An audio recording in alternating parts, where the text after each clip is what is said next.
On this track, you'll hear commentary by director Richard Linklater. This interview was recorded in Austin, Texas during the spring of 2004. I remember feeling like everything outside my life that wasn't cinema was kind of this void, relationships, family connections, everything. It was probably that necessary period where you have to sort of separate yourself from everything you knew before, or as you sort of define yourself as an adult. I have a lot of sympathy for people in their 20s who are sort of wanting to do something different or discover what they're most passionate about or live a life of purpose, or that, they feel like what they're doing with their time is valuable to themselves or the community. If you just go straight to business school and get a job and get married, there's always, that's the typical track, but there's always going to be people who, are looking for something else, or they're having a lengthy existential crisis about what anything means. And I don't know, I've always had a soft spot for that because that was really me. I mean, although I have to say, cinema was the thing that saved me, or that I was always into from age 20 on. I had that kind of focus. What engaged me was film, which is a great thing to fill up your entire life because it encompasses everything. I guess I was motivated on this movie to, I was depicting the life around me, and this is my own house, which is right at 24th Street in Oasis in the heart of West Campus. It's also the house we filmed a couple scenes from the next movie, Slacker, here, and I roomed here with, at this point, Lee Daniel, and had a couple other roommates floated through over the years, Breck Andersch, Dan Cradaville, Eric Lord, a few others, various girlfriends, people always moving in and out. It was one of those houses that our front door never locked. Something was busted with the lock, so we inadvertently had this open door policy. There were always people dropping by 24 hours a day. It was pretty fun for me. It's interesting, the notion of a personal film. Like, while I would call this a personal film, I think it's personal on the interior. Like, on the exterior, this film depicts a guy who's pretty alienated. There's a certain social and familial, disconnect going on. But that wasn't really my life at all, even while I might have felt that. And I think that's what's more important, to depict the accurate interior. On the exterior, had a lot of friends, went out, big group of us were starting the film society. It was all fun, taking a train around the country, meeting a lot of girls. Hey, I was, young, and, everything's great. But some people who knew me pretty well during this period, when they finally saw this film, they really couldn't believe it. Because I had filmed a lot of different things and cut it all out. Things that maybe were a little more exciting or engaging. I cut all that out in the editing. They really couldn't believe it because it seemed so stark, so kind of alienated. Whereas I think they found me not that way at all. I don't know if it's some parallel life you feel like you might be living, or some inner core that you see around you. That's what I think I was getting at. But maybe it was just a part of me, like, had I not been engaged in cinema, if I took that out of my life, then there really was this kind of vacuum. So, but most people don't. Most people fill that vacuum, with something. I was just lucky. For me, it was cinema. I have to say, nothing was, it's easy to look back on something you did so long ago and think, oh, I didn't really put much thought into that. I was really young, but I think you are kind of who you are. That's why I sort of, in a strange way, stand behind this film.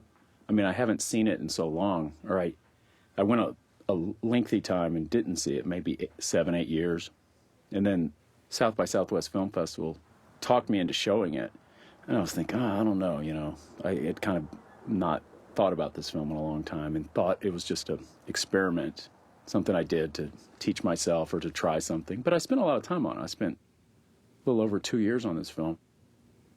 I watched it again and thought, that's where I was at that time. To be honest, that's where I was, and that's what I could do at that moment, to do a film completely alone. I did it for $3,000 with the Super 8 camera, and I did every element of the film myself and didn't really collaborate with anyone.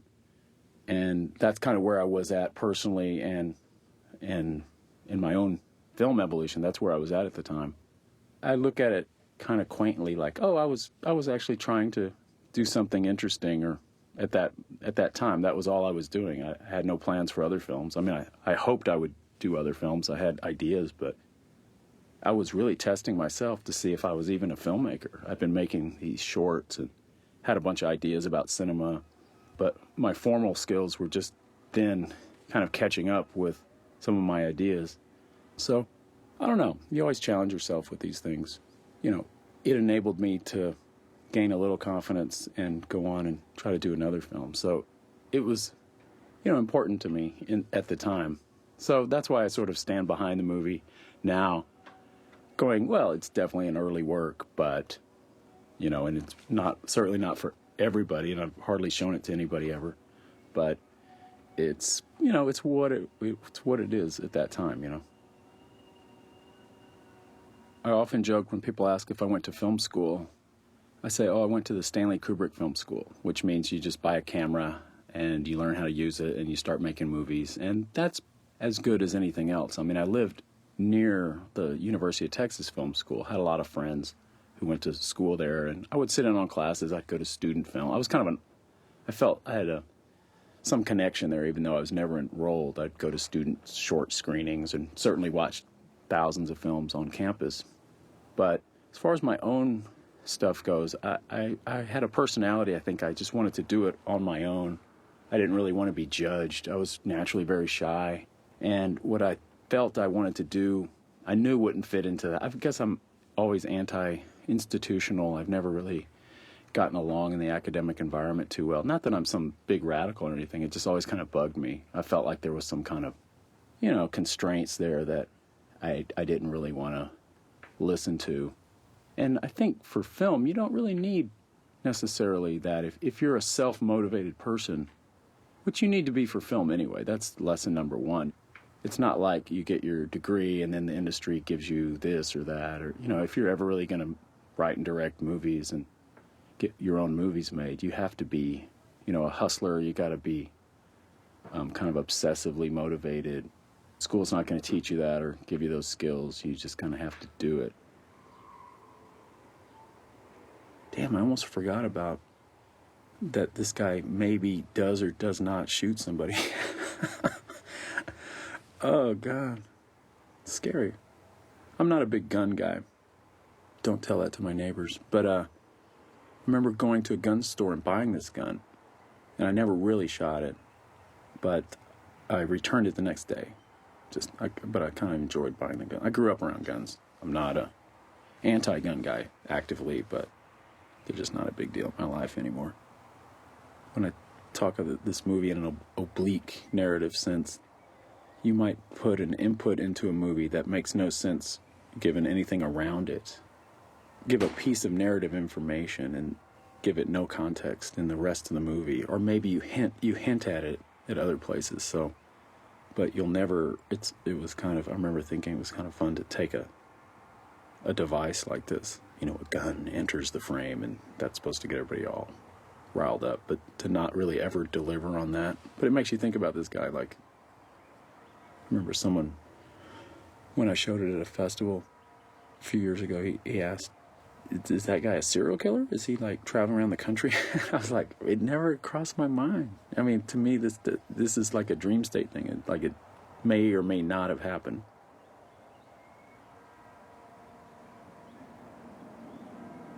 I think I was obsessed with banality at the time. The nature of this film was anything, a trip to the grocery store or a trip around the country on a train or any element of my life that I was doing. I could find some angle or some shot, something could fit into this film just about the banality of life, like something about whether it was food preparation or shaving. Like, why isn't that ever in film? Like, why? That's the ultimate, rejection of Hollywood structure, I think, is to show someone brushing their teeth or shaving or just see time passing. So that was my ground zero inspiration, I think, was to just reject notions of drama and and explore that a little bit, just to see, like, oh, that's life, that's someone's life. We're all leading, and I've always been obsessed with those kind of details of life, because, I don't know, I think that's where we all reside, and just our own life maintenance and our own, no matter what great things you think you're doing or achieving in the world, you're really just living your life. And I think it's how you approach those elements, that whether you can find joy or meaning in every little thing, or if this is just necessary stuff to get onto the real stuff. I've always been, it's kind of like high and low culture. I've kind of always felt that they're sort of equal, like, I don't know, speaking before the UN is as important as, getting water at your grocery store or whatever. I don't know. It just seems like it's all part of a life, and like how you approach it. If you can find some joy or some poetry or something kind of beautiful about the banal things, then everything else is, then you're much more set, I think, to see the world, What I strive for is to be excited about brushing your teeth, or, all the crap you have to do in life, like, because that is your life.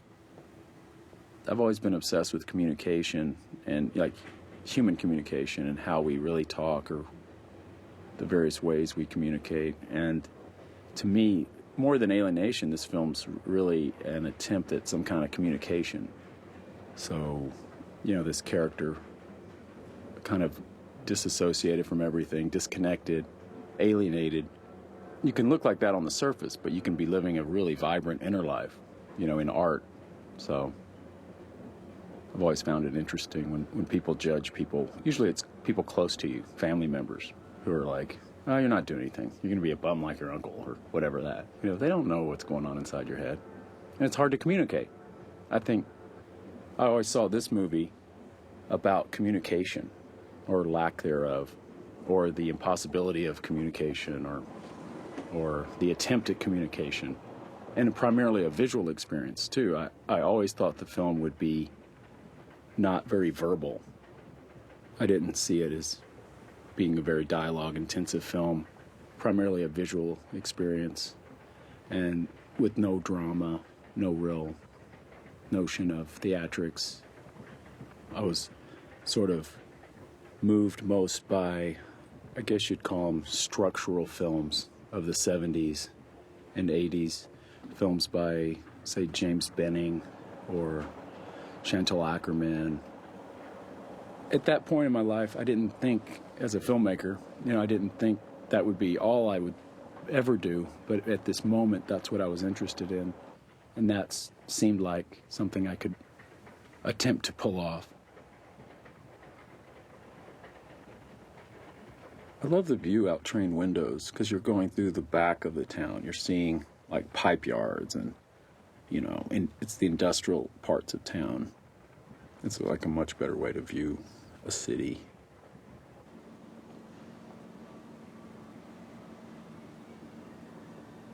I remember starting out not with just a feeling like I'm going to take my cues from this trip, and like I was just sort of confident in my ability to be in a situation and find a shot there that would whatever I encountered, I would, deal with in some way in the film, hopefully, and it would grow out of that, and I would discover in the process what the hell I was doing, or what the film wanted to be. I was very open for what this canvas would be, what it would end up being. I didn't have too preset an idea. I was going to give myself time to find it.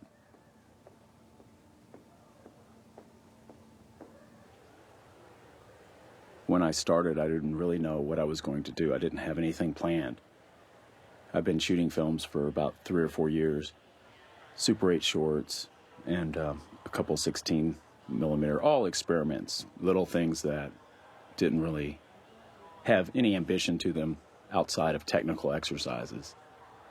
I remember starting on this movie thinking I was ready to take on a bigger canvas. I wanted to try to do something in a bigger, for the first time, make something that, had a general theme or feel to it. And I didn't exactly know what that would be when I started, but I was just going on kind of what was happening in front of me, and I thought I could structure something around that. But it would be aspects of, my own life, but not very specific to this character. I thought it'd be interesting to have a lead character that you didn't really even see him very well. He was just kind of in the background. He was just kind of a passing human figure. And I don't know. I mean, it was to make a film about alienation. It was that early idea of that I wanted the viewer to feel alienated. I wanted the viewer to feel not connected. So it's just a, kind of a early idea, I guess. But I wanted the form. It was like a formal experiment of how to communicate that. So to me, it was to communicate that visually. I was a self-taught filmmaker who didn't go to film school, didn't come out of any specific school or had any ideas of making films. Like I was thinking very anti-Hollywood, very anti-film syntax or whatever. And I was very much influenced by like European and, world cinema, much more than American cinema at that moment. As much as I loved films, I think it was just trying to discover your own voice in that. It just didn't feel natural to me to try to be making, a genre piece or something. That's why I think I responded when I saw films that were, structural, primarily, structural challenges and storytelling in a unique kind of oblique, I would say the oblique narrative is the key word. So this was my oblique narrative. There's a story there, but it's very loose, and you have to find yourself in it. And that's a lot to ask of an audience, to give yourself up to something that's not helping you much. But that was where my head was at the time. It was like, you want to make an alienating experience. If you're depicting that, you want to make the film itself kind of, tough to watch maybe, or to test your patience. But I like the idea of people looking at the image, for 2 minutes, sometimes at a time. It was sort of an anti-MTV type film. Obviously, this is, the mid-'80s when, MTV is raging, and this is a complete rejection of all that. And this also comes out of the minimalist school, kind of the structural films of the 70s, and is probably a direct descendant, or a primary influence would be, say, a film like Stranger Than Paradise, which came out in '84, the Jim Jarmusch film. Although this doesn't have the humor or the social interaction that film does successfully with 3 characters, and it's in New York primarily, but this is one guy, traveling around who has these kind of connections, these fleeting connections with other people, seemingly friends and family, but nothing ever gets resolved, or there's no real plot per se, although there might be. I kept it just abstract enough. Anything particular what I'm doing in Missoula? No, not really. What was going on? Okay, the character's now in Montana. Missoula, Montana. I have fond memories. My best friend, Frank, was actually going to school there for several years. I just go through there in the summer and hang out. Frank is one of my friends from high school in Huntsville that I've kept up with all these years. He was a Russian studies major, now a professor, Russian. And he gave me the title to this movie within this sequence when he gives me this T-shirt that's in Russian. He gives the translation, so I think that was a further little metaphor on communication, and in that case, translating. Later in the film, when asked what my T-shirt says, I mistranslate it. So one more communication error, I guess. I remember it being a lot of fun to be up in Montana. Missoula, Montana is a fun little town. There's just bars everywhere and people hanging out. So it was a lot like Austin. It's that cool town. Every liberal arts college had, whether it's Athens or Boulder or like Missoula, Austin, every state kind of has one or a few that people drift toward, if you're a musician or you're different in any way. This guy on the right is Dan Cradible. Also, he's from Canada, but I met him in Montana, and he ended up in Austin, and he's in Slacker. He's the guy making, he has 2 appearances in Slacker. He's the guy making the espresso at the very beginning of the movie. And he's also a guy in the Pixel Vision sequence later, so. If you were going to be a friend of mine in this era in my life, you would definitely end up in a movie, or I would put you to work somehow. That just kind of was part of it. This is my early directing of actors, and it seems like nothing, but you are asking a few people to perform, however minimally on camera, but you still have to say, oh, just stand here and read this, and try to create a atmosphere that they could work in. And, you know, it was kind of daunting, as minimal as it seems. I had some scenes in the movie that never made the final movie, that I actually was more actively directing people and trying to get performances and things, and none of it ended up in the movie.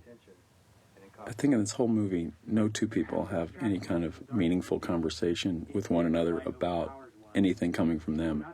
I was obsessed with secondary sources, so we'll read a quote from a book or we'll watch a movie together, but when it's just us talking, it'll be very bland and nothing.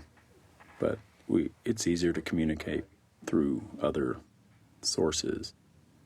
Like, that's where you could get your meaning across. But at this age, or at this time, it was almost impossible to articulate my own ideas about anything. I remember, not that I've gotten much better, but just being completely inarticulate and sort of, you know, it was very tough to communicate anything very deep. I remember being frustrated. Maybe this whole movie grew out of a certain frustration at verbal communication. In Missoula, they have a mountain there with a big M on the side, so that's a good activity to hike up to the M, you know. So we'd spend, you know, say the afternoon, you hike up to the M. Then in a long shot, I would just turn the camera on and we'd walk away, but then I would have to sprint back to try to save some film. Fortunately, my camera had this wonderful option that you could turn it on and it would wait 10 seconds and then run 20 seconds, or 10 seconds, whichever you pick. So you could hit a button, set a setting, and then that saved me a lot, I could say, but it would limit my shot to 20 seconds maximum. So I would go, okay, this shot shouldn't be more than 20 seconds. 20 seconds is a long time in film, so I would just say, okay, 20 seconds, go. And then, you know, I just get the footage back and know where it cut out, and that's when I would kind of find it. If it was a really valuable shot or I thought it might be longer, I would just let the camera run and then kind of sprint back and turn it off, unless I had acquired a crew member who would turn it off for me. So this is kind of an anticlimax of one of many that they hike to the top, but you never really see their beautiful view. This was very conscious that I would never show, like, oh, this is the beauty of the view when you do hike up there. I would show kind of exhaustion and this big slab they're sitting on. Like, that was more interesting to me. Didn't want to actively pay off anything.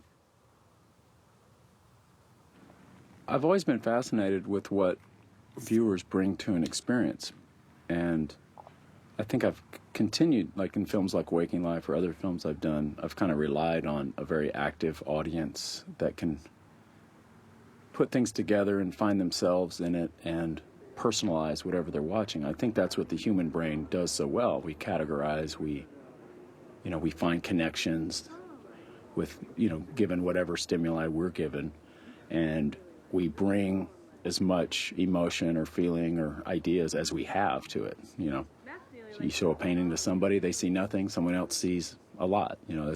That's what art is, But I think it's important to strive for something, because when you do, as a viewer, you have that experience that someone really challenges you, and you sort of get that challenge, and you come away with more because you've had to work at it.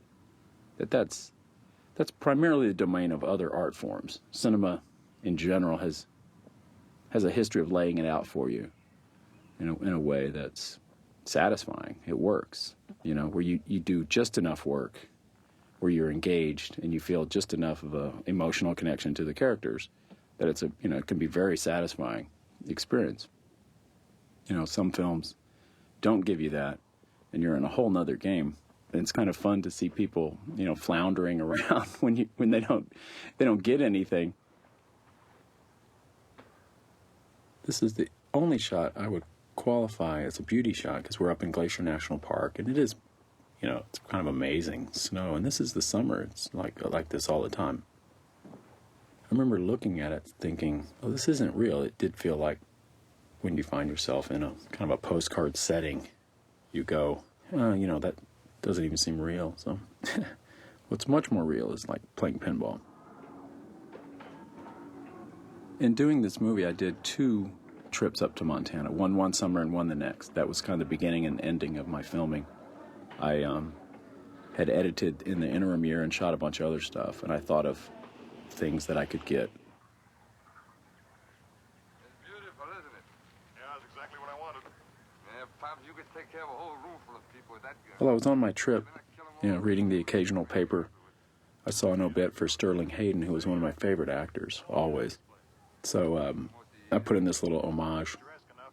I think this was ripped off from Alice in the Cities when young Mr. Lincoln is playing on TV.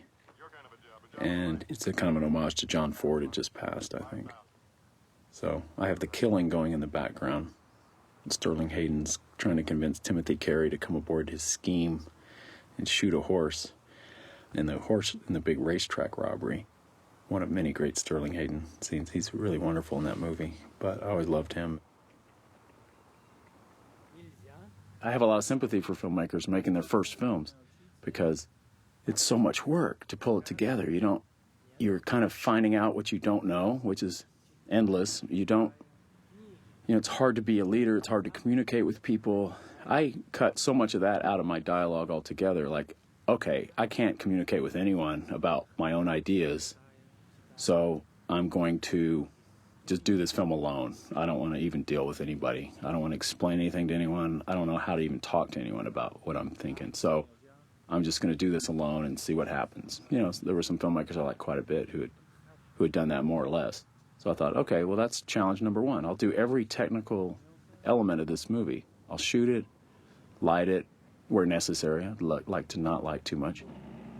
I'll obviously edit it. I'll do the soundtrack.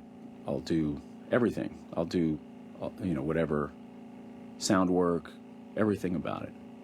So that was a nice little crash course in filmmaking. Just that all these years later, I consider and go, well, yeah, I can, I can do all these things. I really can. I can record sound. I can, it's not my forte. It's not what I enjoy doing, but I can do, having done it a lot.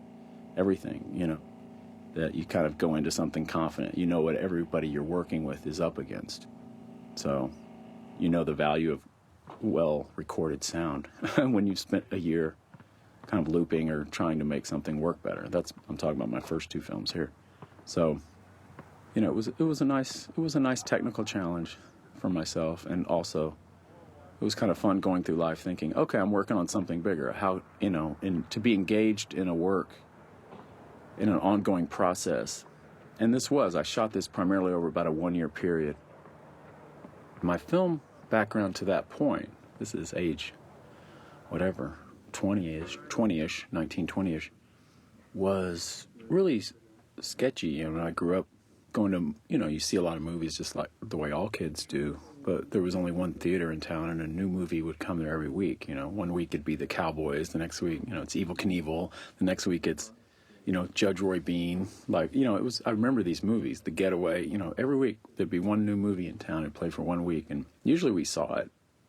So it was always fun, but they were just, films just showed up from who knows where, and you liked most of them, and the idea that you could ever make a film. This is a little town in East Texas. It's very different now. I think the culture is much more media savvy, and everyone kind of there's some superstar directors, everybody kind of knows what a film director does, and everyone's got a video camera, but this is a whole nother era where, I didn't even know what a director was until I was, I think, well into my teens. Hitchcock. Everybody knew who Alfred Hitchcock was, but I didn't know what he did necessarily.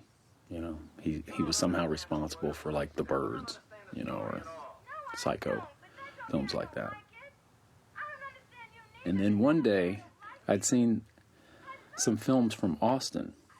One was, I think, a graduate student film called The Speed of Light by the late Brian Hansen, and another was called The Invasion of the Aluminum People by the late David Boone. Two Austin filmmakers who I never got to know. They had moved and were gone before I ever got to know them, or moved, or, you know, I never met them. But they were kind of the generation ahead of me. And they were in and around, I believe, you know, University of Texas. But I saw, you know, they were, you know, like 30-minute-ish type films shot on. One was in Super 8 and one was in 16. And I remember thinking, like, wow, you know, like, I guess you can make, you know, there were people making films in Austin. And, you know, I thought maybe I'd go there and get into the school there, you know, which I didn't eventually end up doing, but I remember thinking, and Austin's a cool town in the South that you escape to anyway.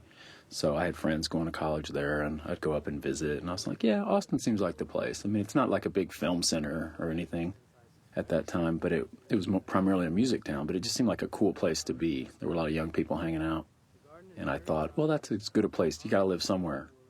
You know, I just moved to Austin and had my film equipment and just started making films, and eventually, you know, started meeting people. I met Lee Daniel at a film club meeting called the Heart of Texas Film Makers. It's this little group that worked out of the Ritz Theater, run by the guy Austin Jarnigan. And we all just, you know, would watch each other's films or talk about film, or there was always some vague plan about maybe making a bigger film. And, you know, I don't know. At that point, I had definite ideas, I felt, about films I wanted to make, or I was kind of reaching for, but, you know, it was still a few years off. But it was pretty good experience to meet some kind of kindred spirits, you know, one way or another. Lee Daniel was I think he was finishing up film school at that point. He was in his last year. He had made an interesting short with two other people called Late Air that I saw looked great, kind of an interesting semi-experimental, like black and white film. And we just started talking. We had a kind of a common bond about certain kind of films. And I don't know, we just started hanging out.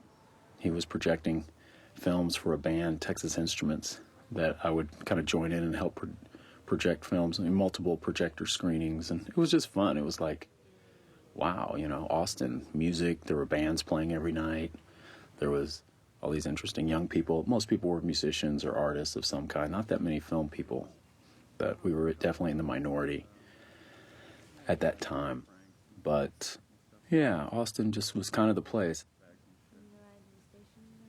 A year or so after I moved here, I, you know, started, you know, wanting to see more films. I was watching 3 films a day, and then there were certain directors I wanted to see more work of, and the Austin Film Society kind of grew out of that. Started showing a lot of movies from directors. You know, you want to see more Bergman films than just The Seventh Seal and Wild Strawberries. You know, where's all the other films? You want to see more experimental films or documentaries or kind of cult films. And this was before everything was on video. So there was this great need, and I was lucky to fall in with some like-minded friends who, you know, we all were sort of, you know, raging with the ideas of film. And, you know, it was just a great period in my life. You know, myself, roommates, Lee Daniel, had a roommate, Brecht Anders, and, you know, it was just, film was it, you know. In a music town like Austin, we were the film guys. And there was a circle around us of people who kind of came and went, usually living in our house. You know, it was just a really kind of an exciting time. Like a whole world had opened up.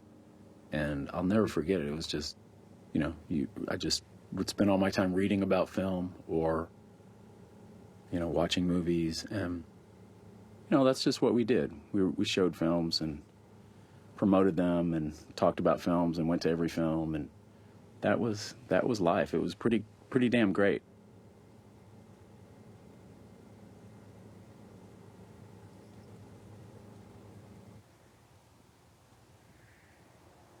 I remember actually, like, this is actually me hitchhiking. I had to get from, you know, I would find myself, the train went here, the bus went here, and the train starts there, and, you know, you got 15 miles to cover.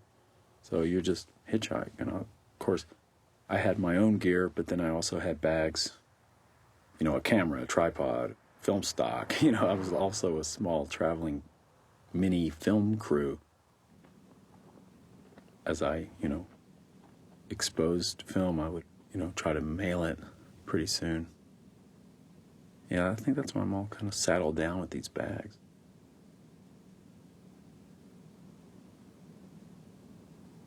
I guess as a kid, I always thought I was going to be a writer. You know, I was always the kid who, you know, won the writer's fair or wrote some weird short story. 5th grade on, I always thought I'd be a writer.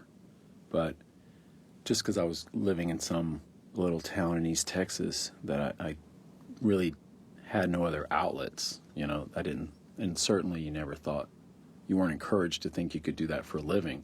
If you said, oh, I want to be a writer, it was like, well, you could be a journalist, you know, maybe you could make a living as a, you know, I was kind of an athlete too, so, oh, maybe you'd be a sports writer, you know. That was all, you know, that was the highest ambition, you know, you could kind of reach for. So, which I didn't, I always thought was kind of stupid. I wanted to write, you know, novels or something like that. It was in college that I kind of discovered theater. I started reading a lot of plays and hanging out with some, just peripherally. I was never like a drama major. I was an English major, or taking mostly English classes, but literature.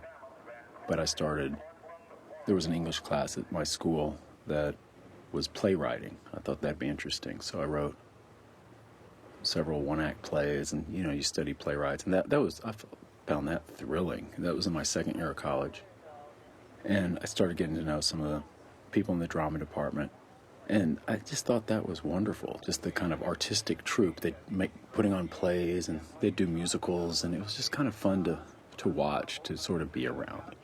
And I had written a play that, had I returned to school, they would have performed, which I think I was afraid of, actually, looking back. I'd written this one-act play that I thought was pretty good, but I was kind of, I guess I was running from something.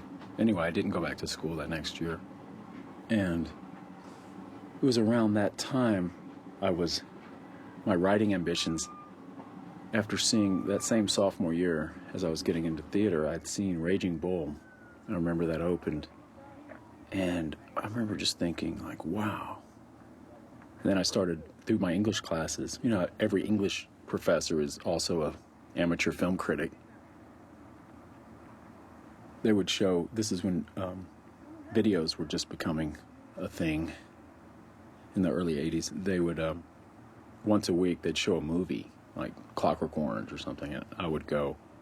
And, you know, we'd talk about the film after. So I started thinking, I was just doing a segue into thinking about film, and so I was thinking, oh, maybe I could write films. Like, that seemed interesting. Like, film had sort of taken hold of me as worth my time, you know, like, it just was a matter of seeing masterpieces and, you know, interesting films that I'd never seen before. I just hadn't been exposed to them. And I quickly started going to the library and checking out books on the French New Wave, or I would go home and, you know, I'd reference like a director or a studio, a writer, actors. I was just kind of, you know, just interested.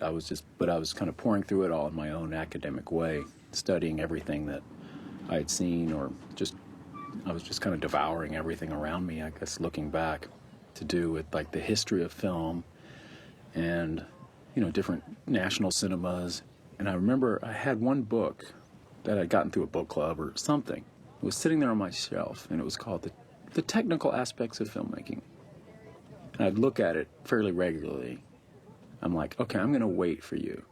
I'm not going to read you just yet. I'm going to do another year of history, you know, film history. And I was doing my own version of film appreciation. A choice of coffee, hot or iced tea, or milk as a beverage. I also have an a la carte selection, including apple and cherry pie for dessert, cheesecake and carrot cake, vanilla ice cream, as well as beer, light wine, Coca-Cola. There's very little verbal communication in the movie, but there's a lot of words. I remember when you're traveling by train, they're always making these announcements, and the conductors, I mean, everybody's kind of bored, so they'll talk at length, and I remember being kind of amused. So I was always recording what these guys were saying. And some of it's just the menu, but some of it's kind of colorful stuff. So I thought that was where we would have actual dialogue from the movie would be more contained in things we hear elsewhere. Like he does at the very beginning, that sets this quote-unquote story going, is the tape he gets from his friend, vaguely inviting him up there. You know, we get a sense that this guy's not going to go to school this year, or he's blowing off school, and, what the hell, jump on a train, travel up to wherever, Montana. I think this is the shot like this, the rattling 7-Up can. When you have all day and you just kind of study, it was just kind of interesting. I like the way it sounded, you got this slight little rumble on the train that rattle everything. It just seemed worthy of being in the movie. A lengthy shot. It was the kind of movie you could just put that kind of shot into. I remember finding shots in this kind of like a photographer. You'd find verticals, and there's a, elevator in the background, and you're like, okay, that's interesting visually. It's like I said, so much of what I've done since then is so character-based, so narrative-driven, that, it's really more about the character. You take your cues from that than the image, where this was just the opposite. I think it's the only time I've ever approached a film that way, and maybe the only time I ever will.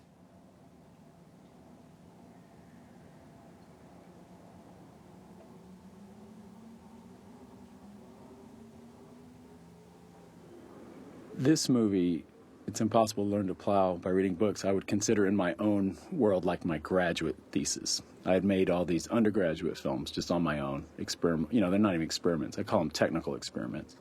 I'd made a lot of films. I'd do a whole film just for editing, or a whole film just for lighting or camera movement. I'd get a friend to push me in a dolly, or, I was just, trying to, just learn all the elements of filmmaking. They were just technical exercises.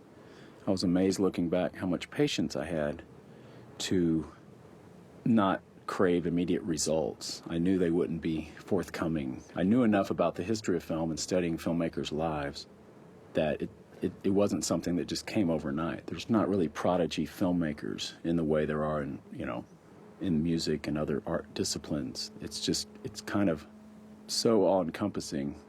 It's rare you see a young filmmaker. I mean, there's a lot of young filmmakers, and a lot of young people obviously, achieved a lot in film. But I don't know. I knew I wouldn't be one of those. I knew that I was coming to it late. It just wasn't going to be. But I'm thankful for my background now, that I wasn't a guy at 9 years old who knew he wanted to make films and was filming blowing up his train set. And I never came at it from that. I came at it more. Literature, philosophy, theater was kind of my background before I discovered cinema. So I was always kind of coming at it from more of a theoretical standpoint, without being a, semiotician or an academic, because I'm far from that. I'm fairly inarticulate. I'm not, I'm an autodidact, which means I can't pronounce certain European people's names correctly. I'm really sketchy on my own education. It's all just been my own reading, and so I don't feel like I've, I'm kind of splotchy when it comes to the academia, but, it's been my own subjective path, that has its own merits too. Whatever gaps it leaves you, at least your own learning has been yours. It's been, this is what I was interested in, here's a filmmaker I really liked, and here's who he liked, and they taught me this, and I went from there to there, and here's a writer I liked who, so you're on your own subjective learning path.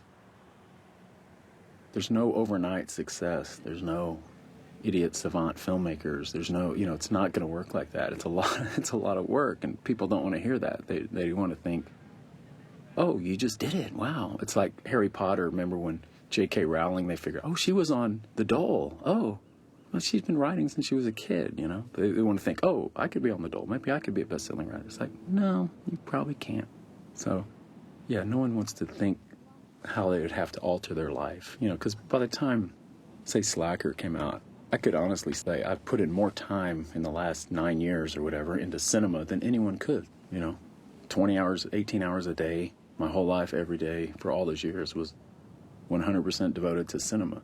You know, all my own projects, things I was working on, watching movies, reading, you know, that was my crash course over many, many years. So, you know, I crammed in a lot in those years. So, in some way, you know, it's kind of insulting when you're sort of treated, every actor, everybody who's ever gotten to some level, you're treated like the overnight success, but you in your heart know that's not the case.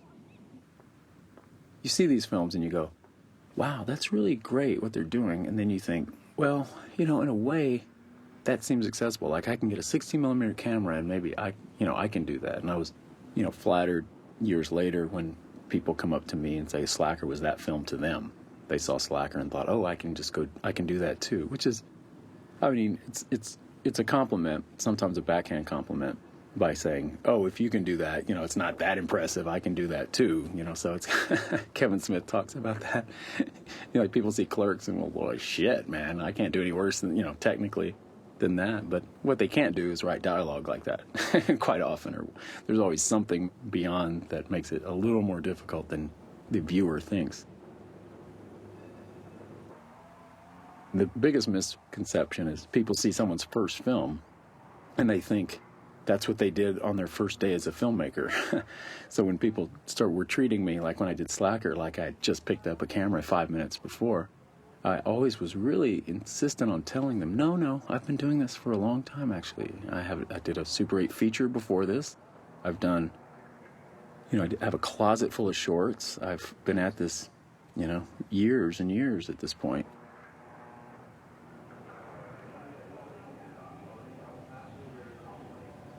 This is a woman who was we were both stuck in an airport all night. Like I was getting picked up the next morning and my plane had arrived, so I had 6 hours to kill in the airport. It's amazing when you don't have money. Like nowadays, I would get in a cab and go stay in a hotel, a cheap hotel somewhere by the airport. But at that point, that's just not an option in your life. You know, why would you waste $39, you know, for 6 hours of your life? What's your time and comfort worth? So you end up with like-minded folks waiting, and you tend to drift together and you just spend a night talking until you both fall asleep. I remember this woman I met, she had just moved to LA that night. She was getting picked up the next morning. She had moved there had a job cutting hair, and that had kind of taken her to LA. And we ended up talking all night, and then she did fall asleep. This is actual documentary style. She is really asleep there, and I set up the camera, and I did write her a long note, and just said, you know, it was great hanging out. Good luck with stuff. Whatever. I was heading out. And, and I always, you know, always wonder what happened to her.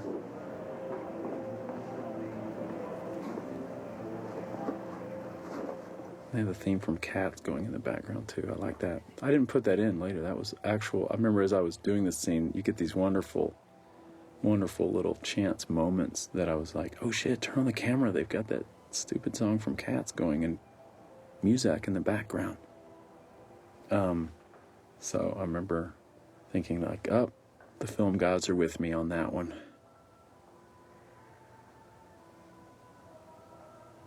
That's not true. I don't think that's a stupid song from Cats. I was always actually moved by that song. I know you're supposed to be, but I actually was.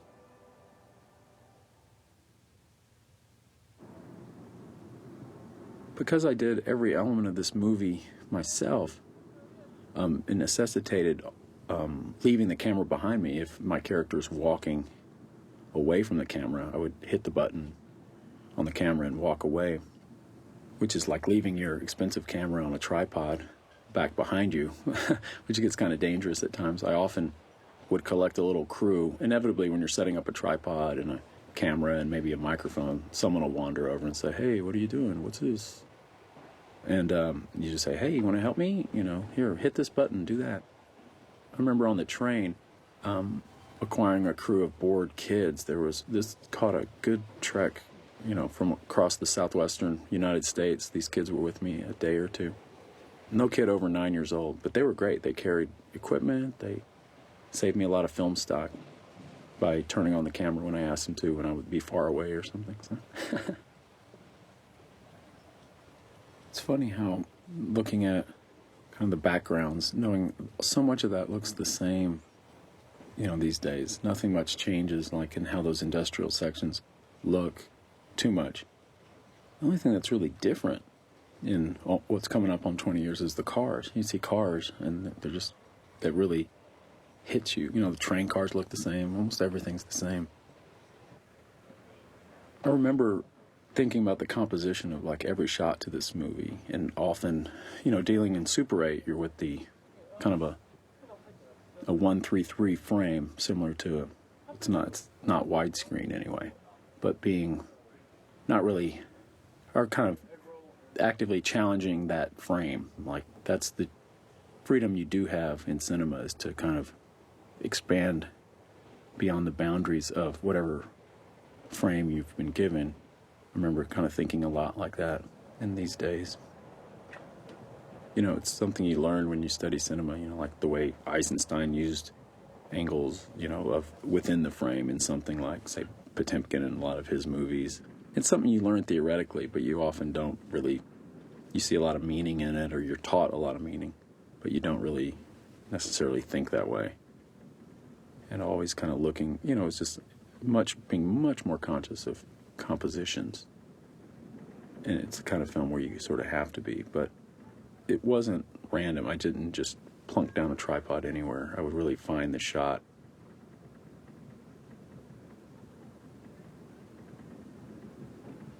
I think I remember consisting on a diet of granola bars, peanuts, sodas. I don't eat any of those things anymore, hardly.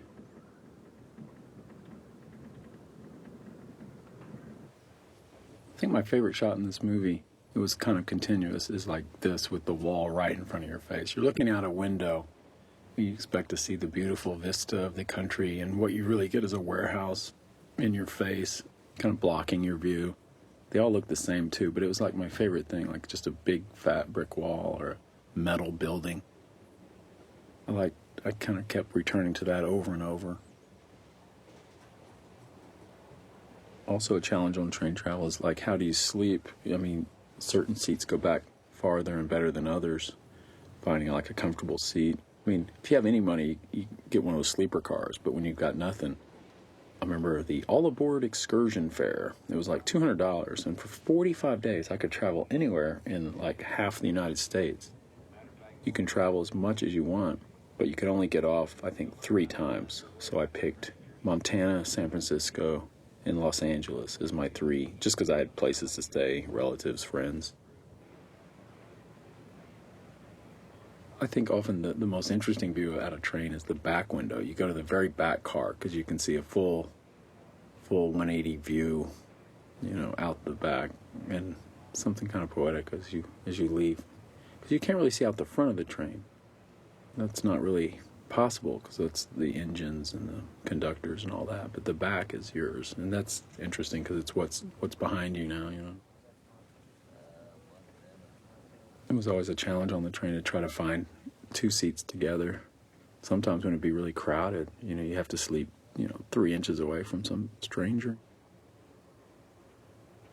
Looking out a train window, it's always interesting. In the image, you've got foreground objects, whisking by, wiping the frame, and then a far background objects that stay fairly constant. These doors, this must be some primordial thing from my watching Get Smart as a kid or something, where the doors open and close behind you, and I wanted to do one where it shut right on my face and I grabbed my nose or something, but it wasn't that kind of movie, I guess.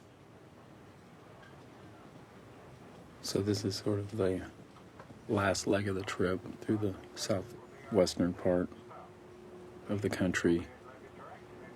That's a great little trip on the Amtrak, from like LA to San Antonio or Austin. It's like it has an official name, but I forget it. But that's like a popular route. People were always like playing guitars and having a good time on that one.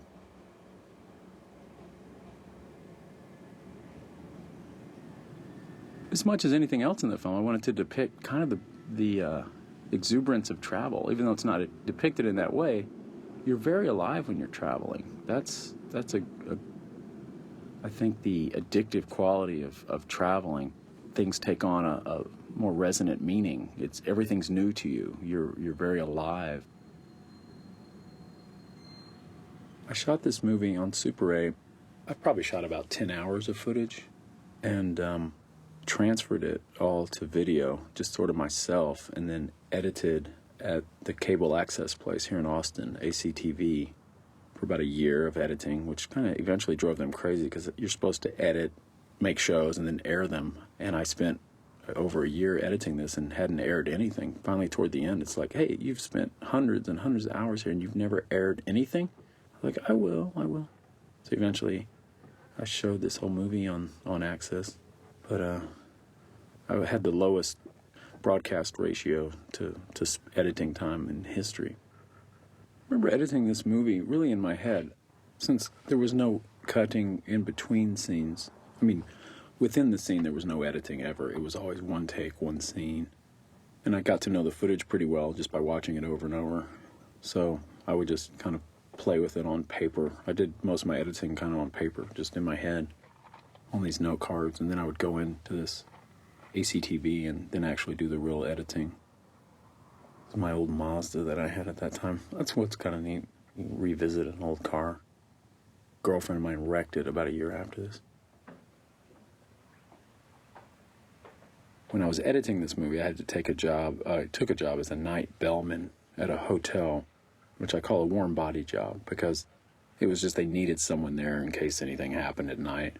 So I actually got paid $5 an hour or whatever to do things I would be doing, at home anyway, reading, writing, stuff like that, writing letters, whatever was going on. So I'd only work about 2 hours a night. But in my 2 off hours, since I was on a night schedule, I would edit at ACTV those 2 nights from 11 to 7. I would just schedule editing time, and they'd lock me in the building at ACTV, and I'd just stay there all night editing. So my schedule was spoken for every night of the week for about a year, 11 to 7. But that was really all I needed, those two nights a week. Eventually my night bellman job went away. They just did away with it when they realized I wasn't really doing much. I was only working about 45 minutes a night usually. I accidentally blabbed to a regional manager who didn't identify himself as such. When I picked him up at the airport, he's like, "How do you like your job?" And I was like, "Oh, it's great. I hardly do anything." I thought he seemed only a little older than me, kind of a cool guy. And so I told him basically I didn't do anything, and my yellow slip arrived about 2 weeks later. So I asked him what he did. "I'm regional manager, and we're gonna..." So that was that. Someone pointed out, this is most embarrassing, "Oh, you're walking around with your shirt off all the time." And I was like, yeah, I guess that is kind of embarrassing, but we lived in a house with no AC. It's like 104 degrees in there. That's just the way we dressed, It's like you wear cutoffs. That's Texas in the summer. You wear cutoffs or you just kill yourself in no shirt if you're a guy. A lot of women don't even wear clothes hardly. It's so fucking hot. So that was, I was never, but it is weird to see yourself like walking around without your shirt on. It's just kind of embarrassing to see yourself because I'm not an actor, but I had no other way to make this movie. I didn't want to have an actor. That would have been a real drag to carry some guy around the country with me. I just didn't know how to do that. But I thought I could do it just because he's pretty abstract almost. I didn't really have in mind a character per se. It was just this guy, kind of mumbling guy, and I thought, oh, I could do that. That's kind of what... I would hate to have a real person and ask him to do what I was doing, because it's nothing, it's more symbolic than a real person. Favorite job in the world? Washing fucking dishes. My friend Frank and I had this long history of sending tapes to one another. It was great, phone calls when you have the no budget, a 10-minute long-distance phone call. That's half your grocery budget for that week or whatever, so that's kind of prohibitive. So I remember we'd just send these tapes, but they were also kind of therapy. He gave me a box of tapes I'd sent him over the years, and I have some that he had sent me. Just kind of free associate, think, ask a question and not expect a reply for a week or two whenever you get around to recording, sending another tape back. I never really filmed myself making tapes. You get this impression I've made a tape, but you never really hear his thoughts. You don't get that. You don't get him talking about what's going on with him. So the oblique protagonist continues to the very end, I think, here. Again, all this boring life maintenance, all the teeth brushing and shower taking, and I think I got all that out of my system. I don't have to put that in movies anymore.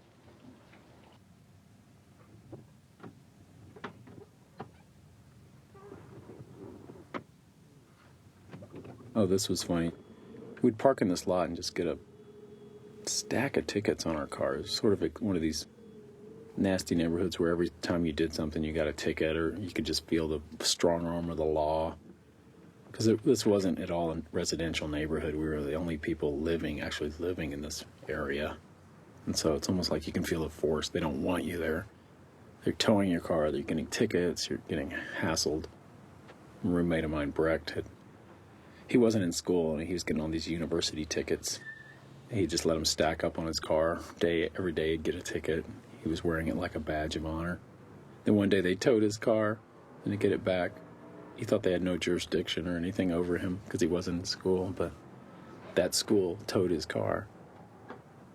And to get it back, he had to pay like about $400 in tickets for a car that's worth $800, so it's that ongoing poor tax. Of course, that one had a little attitude to it.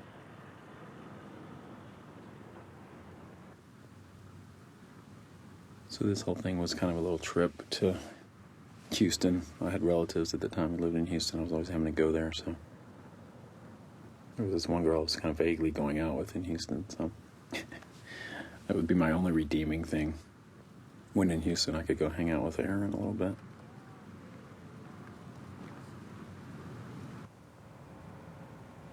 What's going on? Yeah, I'm in town for a little while.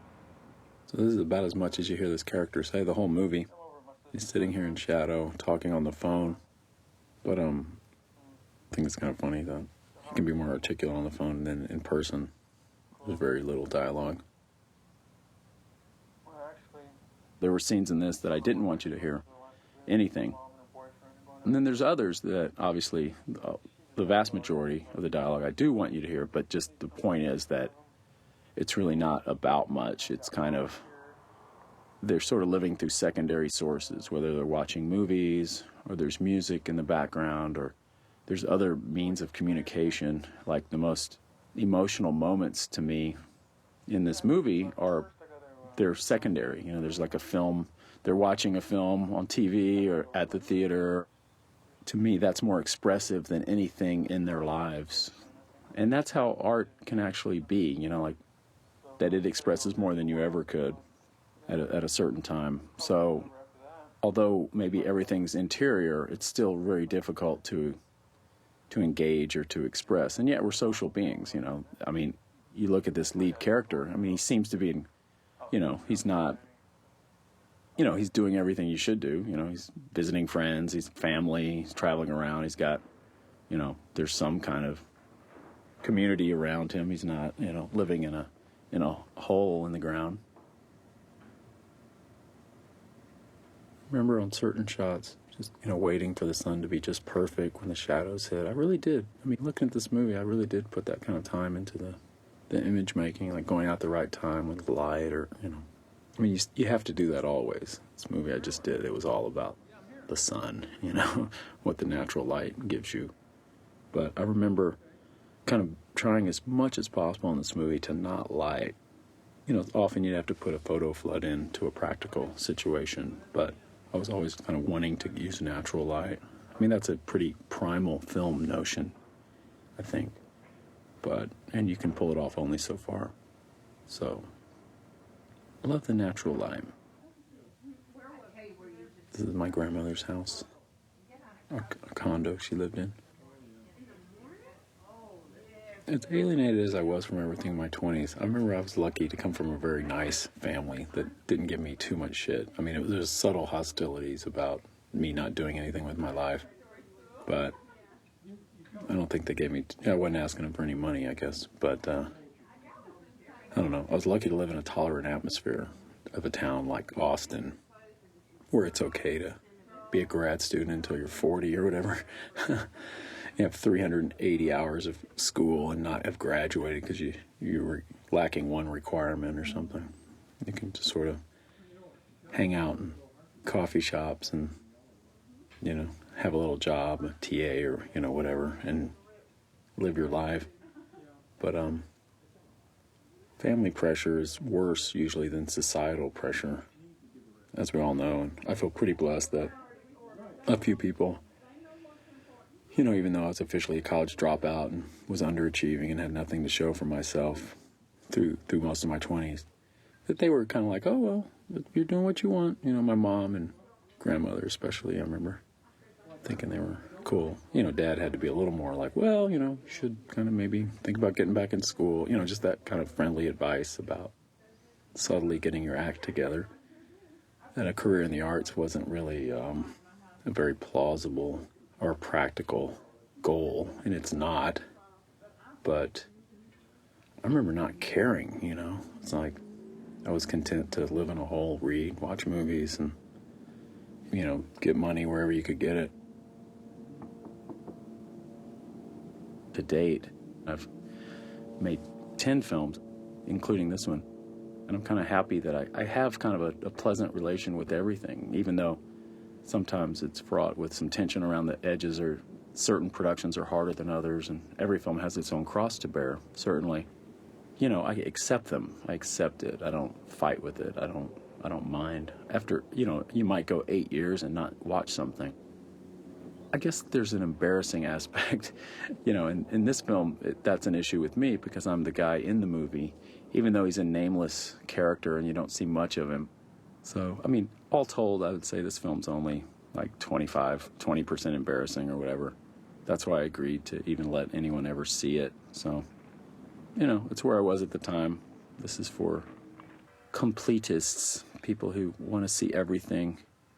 I'm sort of like that too. I like to see certain directors' early work, and if you do like what they're about, we do that with music, the basement tapes kind of idea of someone's recording sessions. If you're a fan and you really kind of like them in general, sometimes it's interesting to put things together and see pieces of future, later works.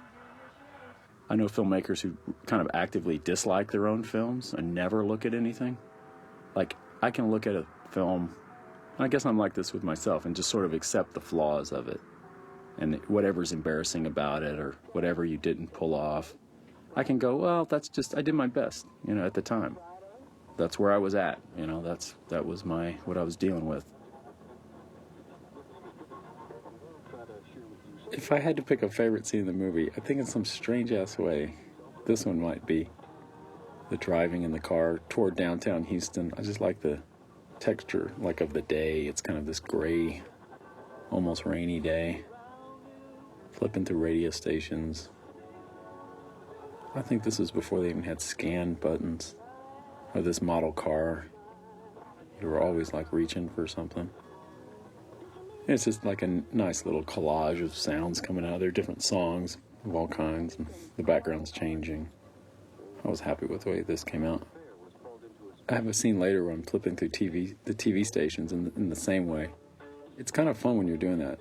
It's sort of, you're the mix, you're the DJ, looking for the right segue, the right beat, the right moment to switch, to hang on. Is it substantial enough to stay on? Should you get going? Your order is to keep moving, so it's just picking. So it's kind of fun. I don't know what that's a metaphor for. Being completely dissatisfied with anything coming at you, or nothing coming at you is going to really fulfill you, even a good song.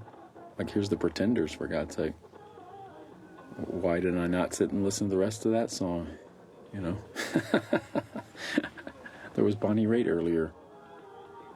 I never much worried about rights, because on my first couple films, I didn't own Slacker either, just thinking, no one's ever going to want to watch this film, or it has no future anyway, so why should I care, Always giving people permission to put clips of anything they wanted from me, or do a mixtape, or do some kind of rap version over some dialogue from a movie of mine, I'm like, yeah, sure, whatever, because, I don't know, I just think that's the modern world we're living in, you know? I'm all for, like, less copyright control and more free access to pre-existing, you know, information and art. I don't think there's anything wrong with that. I'm a situationist in that regard. It's very frustrating when you're making a bigger budget movie, like say with a studio. It's just everything's legal. Oh, you've got a little picture in the background. Oh, you got to get the artist who made that little magazine cover. You know, just everything is copyright. It's exhilarating when you see a documentary that can argue social, either satire or fair use in a documentarian way. But if you're doing a narrative film, just every element, they just assume you have complete control over every element of your, you know, frame. You have to have rights for everything. I remember big films I saw that motivated me. You know, you see all the masterpieces, but you don't see Grand Illusion and think, oh, I'm going to go do that. You're kind of humbled before a film like that. But what you do see that motivates you is something like Return of the Secaucus 7 or Chan is Missing. Or there was also a film that really motivated me called The Last Night at the Alamo by the late Eagle Pinnell, a really wonderful Texas filmmaker who passed away a couple years ago. Done dialogue intensive, done for a very low budget. I think these kind of backyard, I'll call them like backyard movies, done by filmmakers on a low budget, kind of usually in their own stomping grounds. You know, like Return of the Secaucus 7 feels like it's John Sayles' college reunion. You know, these are people he knows well, and primarily a dialogue-driven movie, but character pieces. You know, Chan is Missing, Wayne Wang's early film. Like a $20,000 film made in San Francisco in Chinatown, which is, you know, it's a wonderful little film. That's Sterling Hayden, by the way. I don't even know what the movie this is. But I thought, as I was flipping the stations, I was like, oh, cool, Sterling is back in the movie from The Killing earlier. My homage to him earlier, so I hung on that one longer. I remember this particular little trip. I was staying at my mom's house. She had to be away. Her dog had just had a bunch of puppies.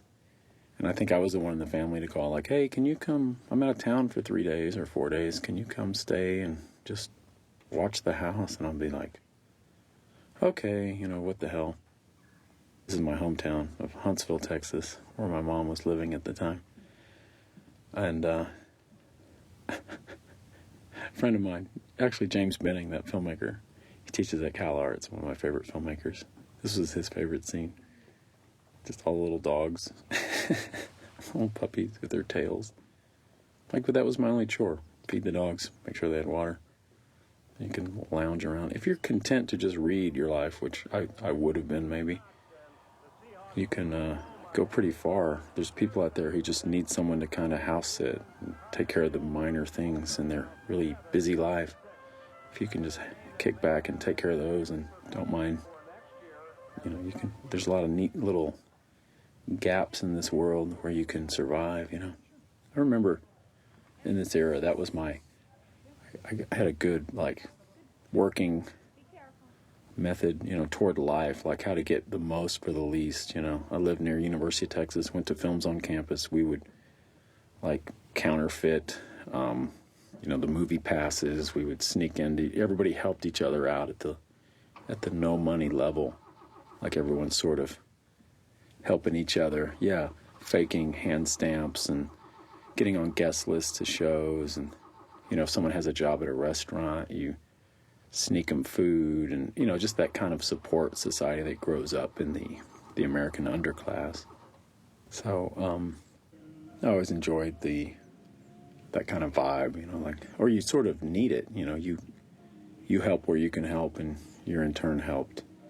So, I don't know, I like depicting that, and that was in Slacker, certainly. That was a big vibe of that movie. But this is the biggest bone is things like car problems. There's nothing you can do, you know, when something fucks up with your car, unless you're a mechanic, which I'm not. You know, you just do without your car. If you can scrounge the $130 to fix it, then you just, I don't know, it just feels really taxing. There's a few things you just, rent, however cheap.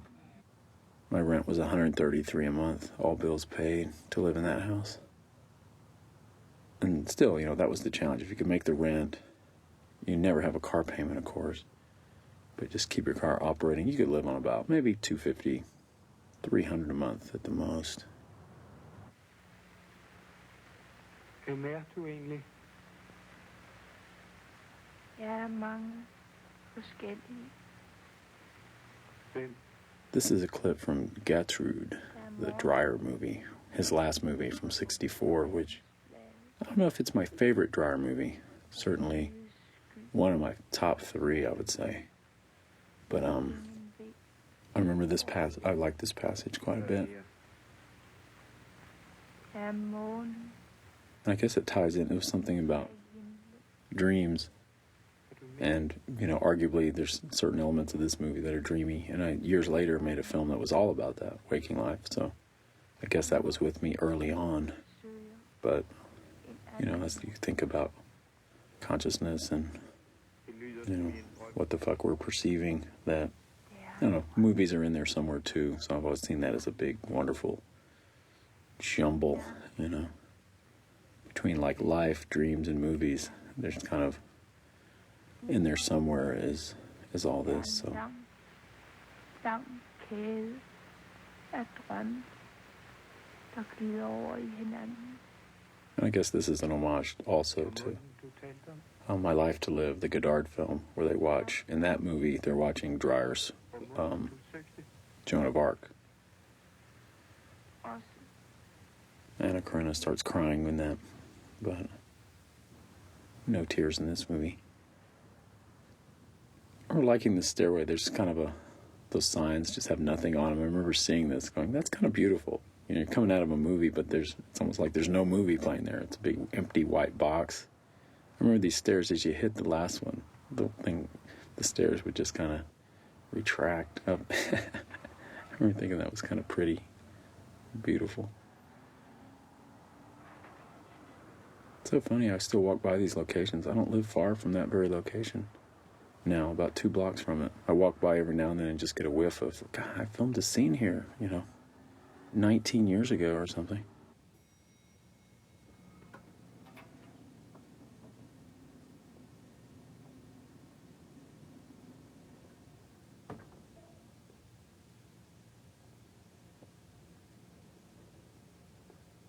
I used to go to events and imagine I had a gun on me.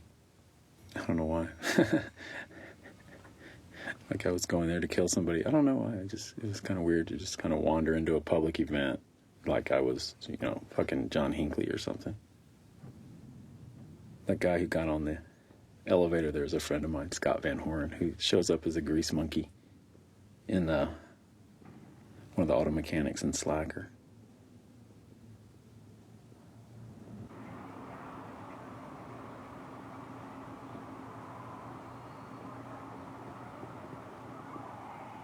I always wonder what happened to this T-shirt. I wore it for a long time.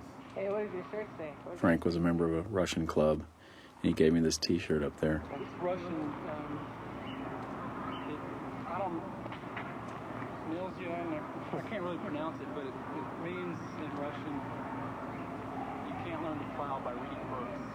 Old Russian. Oh, what's that book? This scene has showed by itself because the guy asking me about my shirt and giving me his tape here is none other than Daniel Johnston. Our house was on his path back then in 85, 86. The great singer-songwriter. Kind of one of my most, I guess, inspiring Austin characters I've ever encountered. And pretty early on, too. Daniel would give away his music. He worked at McDonald's, give away songs. So I was always impressed with that. He would walk around, or if he thought you were interesting, he'd put one of his tapes in your bag of hamburgers or whatever and give it to you. And he was always handing out tapes, always for free. But he was featured in a short film I made before this called Woodshock that Lee and I did. The day I met him, he handed us a tape, which is, really a great, it was Hi, How Are You was the album he was giving out on that day. But I got received all of his music. And that's what we're listening to here, his tape. But I like this kind of another guy sort of communicating by tape out there who's inarticulate in person, but actually is expressing himself with his music. He's obviously living in a little room somewhere and making these kind of lo-fi productions. And yet that was his communication, you know, to me in that chance encounter.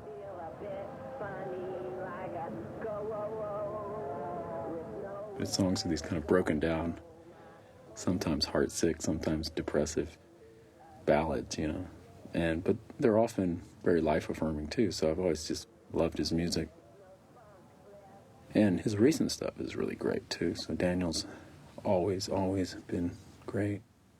One of those touched individuals who's just another guy you would run into in Austin. I remember thinking he's just like a really special artist.